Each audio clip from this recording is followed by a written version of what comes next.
नमस्कार, health Guru I care मध्ये आपलं स्वागत आहे। आज 13 सप्टेंबर वर्ल्ड सेप्सिस डे।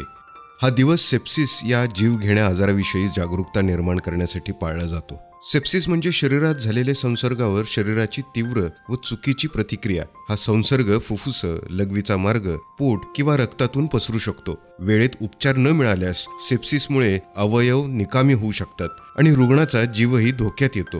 सेप्सिसची काही सामान्य लक्षणं: अचानक ताप किंवा थंडी वाजणे, श्वासाचा वेग वाढणे, हृदयाची धडधड वाढणे, गोंधळ, जास्त अशक्तपणा किंवा झोप आल्यासारखं वाटणं, शरीराचा रंग बदलतो, लघवी कमी होते। अशी लक्षणं दिसताच विलंब न करता तातडीनं डॉक्टरांकडे जा। सेप्सिस टाळण्यासाठी साध्या पण महत्त्वाच्या गोष्टी लक्षात ठेवा। स्वच्छता पाळा आणि हात वारंवार धुवा। संसर्ग झाल्यास डॉक्टरांचा सल्ला घ्या आणि औषधांचा डोस पूर्ण करा। लसीकरण वेळेवर करून घ्या। संसर्ग झालेल्या लहान-सहान लक्षणांना कधीही दुर्लक्ष करू नका। श्रोतेहो, आपण आधीच एक सविस्तर व्हिडिओ बनवला आहे।